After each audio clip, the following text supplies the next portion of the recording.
So I'm keeping an eye on these Canon R5 and R6 announcement, rumor, whatever they are now, kind of a little bit of both. They're looking really compelling. At this point, for me, maybe more the R6 than the R5, because I think the R5 is going to be pretty pricey.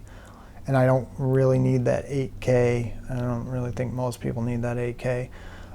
But if Canon can do just really solid 4K on something like an R6 with preferably weather sealing, because I lost a Canon 60D to a downpour when I was at a festival once, and that sucked. And from then on, I won't buy a camera that isn't weather sealed.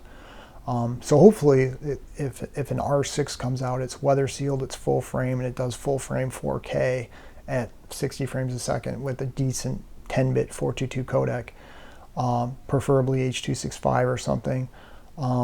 That would be awesome. That would be the cat's meow for me, you know? Like, that would be a great camera, especially if it had like a fully articulating flip out screen and all that. And even like C-Log would be amazing. So yeah, we'll see what happens. I'm going to keep an eye out on these cameras. I think that the RF system is really cool. And I think that going forward, it's going to be a compelling system. I wish I would have invested in the EF system more when I first got into it in the late 90s when I bought my Canon Elan 2 35mm film camera. I didn't like the camera. It was okay, but I didn't really like it, so I sold it, and then I bought a Contax, and then I bought a Nikon after that. And I've been just jumping back and forth between all these different systems ever since. I'm shooting on a GH4 right now. And I own a couple of Canon C100s that I shoot client work with still, because 4K hasn't really been needed, and they produce great images. 4K sensors, 1080p recording, like, they've been perfectly great for me and for what I do. So I've been in the EF mount many times, and I've owned like my 60D, which I said I actually owned a couple of 60Ds. And I've owned a Digital Rebel, and I've owned several Canon cameras over the years, and Nikon cameras, and Panasonic cameras, and Sony video cameras. I've owned lots of different kinds of cameras. But the thing is I've jumped around so many times, I've never really spent the time to build up like a nice arsenal of lenses from one manufacturer or one lens mount type.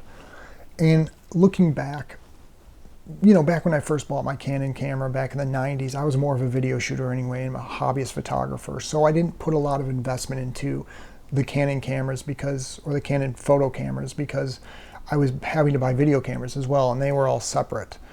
So, and I didn't know at the time that we were going to end up getting these hybrid cameras, these DSLRs that shot full frame video or even APS-C video at the time. So had I known that, maybe I would have invested a little more time and money into those lenses. And looking back, I wish I would have. Even 10 years ago, if I would have gotten a good 10 years out of, you know, these lenses and stuff. But I didn't. I jumped around a lot. And I think that the RF system, if I were starting all over again today, or if you're a young photographer or videographer starting over today, I think that the RF system is going to end up being a good long-term investment to buy into those lenses.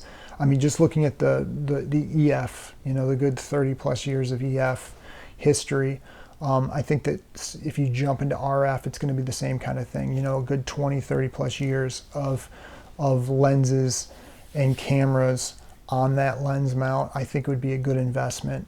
And Canon isn't always the fastest with updating cameras or features, but they do get around to it eventually. When they do, they usually build a solid camera. Whereas for me, I don't know. I'm all over the place. I have Canon lenses.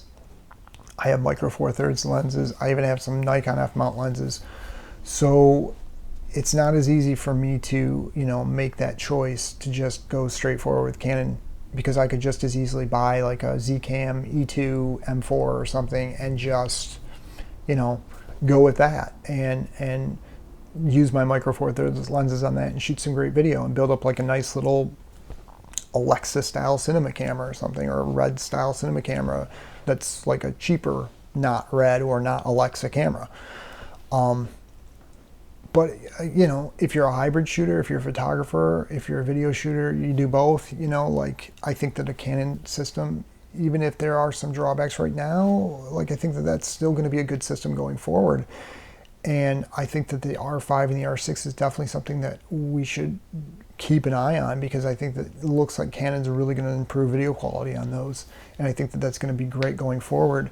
And when they start adding that RF mount to their cinema lens or their cinema cameras in the future, which I think they will at some point, I think that then it's going to become a really compelling lens mount.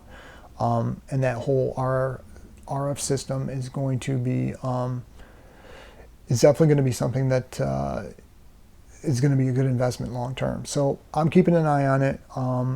We'll see what happens with it. I'm interested to see what the new announcements, rumors, whatever they are going forward, and we'll see, I guess. We'll see.